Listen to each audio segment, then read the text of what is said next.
അതെ ജോസേ, ആ ഈ ചെമ്പാനൂർ സ്കൂളിന്റെ പുറവശത്തൊരു വീടുണ്ട്. അതിന്റെ ആധാരം പണയം വെച്ച് ഞങ്ങളുടെ അടുത്തുനിന്ന് കുറെ കാശ് എടുത്തിട്ട് കാലം കുറയാ. ഇപ്പൊ പലിശ ഇല്ല, മുതലും ഇല്ല. ആ ആരാ പാർട്ടി? ഒരു കളവനാ. അയ്യോ പാവം കേട്ടപ്പോ ഞങ്ങള് പറഞ്ഞു പലിശ വേണ്ട, മുതലും കേന്നാ മതി. അത് കേട്ടപ്പോ അയാൾ പറയാ, തരുത്തലടാ, ചുണയുണ്ടേ വാങ്ങിച്ചോടാ. ഓഹോ, വീട് ഒഴിപ്പിക്കാൻ ചെന്നപ്പോ നടക്കില്ല, നാട്ടിൽ ആമ്പിള്ളേരുണ്ടെങ്കിൽ ഒഴിപ്പിക്കടാന്ന് അയാള്. അയാൾ അങ്ങനെ പറഞ്ഞു?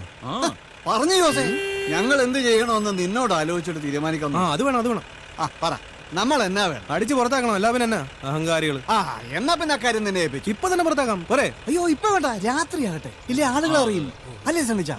ആ ഇത് എന്നാ ഇത്? പൗരസമിതി സിന്ദാബാദ്. പോലീസ് നീതി പാലിക്കുക. എന്നതാ പ്രശ്നം? മുല്ലപ്പെരിയാറാണോ? എന്റെ ജോസെ, പോലീസിന്റെ അഴിഞ്ഞാട്ട് അവസാനിപ്പിക്കണം. ഇന്നലെ രാത്രി നമ്മുടെ കുര്യച്ചനെ പോലീസ് ഓടിച്ച് കിണറ്റിലിട്ടു. കുര്യച്ചനെ പോലീസ് ഇന്നലെ രാത്രി?